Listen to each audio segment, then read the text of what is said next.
As the steam age pressed on, demand for more powerful locomotives grew. Naturally, the way to make a steam engine more powerful is to make it bigger. But there's only so big you can make a locomotive before it's unable to negotiate turns without destroying the rails. This required engineers to find ways of making locomotives more flexible. And in this video, we're going to take a look at one of the ways they did it.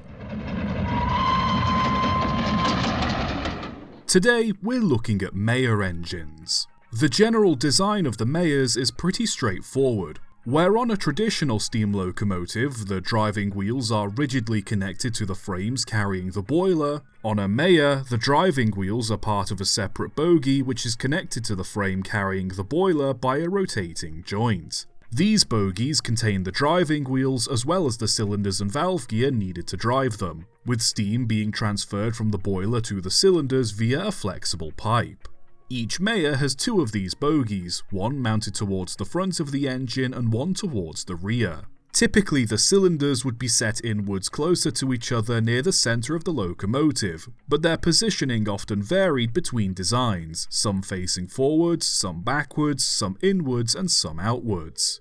Because these bogies were connected to the frame by rotating joints, it allowed them to swivel when going around bends, providing greater flexibility compared to similar-sized traditional engines with wheels fixed to their frames. Another bonus was having two sets of driving wheels generally meant the Meyers had more pulling power than a conventional locomotive. The fuel and water being carried on the same frame as the boiler also helped provide more adhesive weight, improving traction. The first example of a Meyer locomotive appeared in 1851, designed by Austrian engineer Wenzel Gunther for the Semmering trials. Known as the Wiener Neustadt locomotive, it performed well at the trials, but the flexible steam pipes proved to be problematic and overall couldn't articulate as much as desired. It wouldn't be until 10 years later, in 1861, that French engineer Jean-Jacques Meyer would patent the design, giving it its name, and in 1868 he produced an 0440 named L'Avenir. With the cylinders positioned close to one another, it allowed for some variations to be compounded, making them much more efficient steamers. The design took off and became quite popular in Europe, primarily on lines with strict loading gauges or on narrow gauge rails, as these typically had tighter bends. As flexible steam pipes improved, so too did the Meyer designs, but there were however a few issues with them, the first being their speed. Most Meyers had comparatively small driving wheels and often lacked guiding or trailing wheels. This meant they rarely travelled at high speeds and often rode rough when they did, making them unideal for passenger or express work. On top of that was their fireboxes. Conventional locomotives usually had space beneath their frames to allow for deeper fireboxes, which helped improve steaming characteristics. Because the wheels of the Meyers needed space to articulate, however, there was no room for a bigger firebox underneath. This proved to be a severely limiting factor of the design until a solution was found in 1894, when Kitson & Company of Leeds, England, received an order from the Anglo-Chilean Nitrate and Railway Company for several Meyer engines. Locomotive superintendent of the railway, Robert Stirling, essentially suggested making the engines slightly longer at the back, so as to leave a gap under the frames which provided space for a bigger firebox.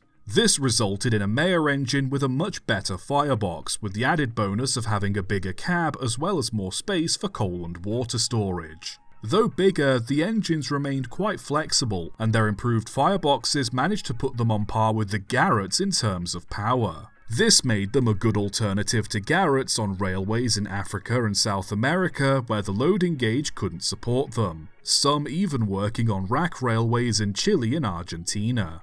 Because of the altered wheel arrangement, an extra chimney had to be fitted to the rear end of many Kitson-Meyers to allow for the rear cylinders to exhaust properly. This, however, was one of the many drawbacks of the design, as it meant the exhaust steam wasn't being used to draw air through the boiler like it was with the forward cylinders, significantly worsening steaming characteristics. On top of that, they were quite maintenance heavy compared to many of the alternative articulated designs. As a result, despite being a general improvement on the standard Meyer design, the Kitson-Meyers weren't as popular as the originals, with around 100 being built.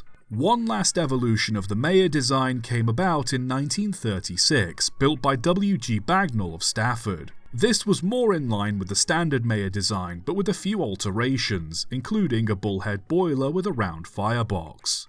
A few of these were built for use on sugarcane railways in Africa, but were found to be less than satisfactory performers, being generally underpowered, difficult to maintain, and poor steamers, one reportedly taking up to 16 hours to get up to full steam.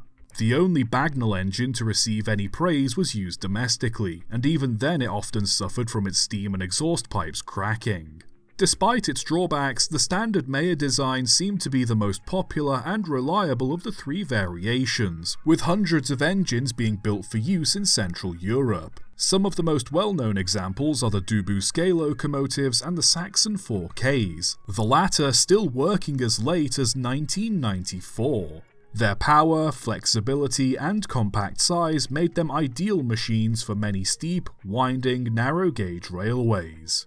While not as powerful as the Garretts or Malays, their flexibility more than made up for it. So if you're running a mountain railway and need something flexible, a Meyer may just be what you need. Subscribe for more.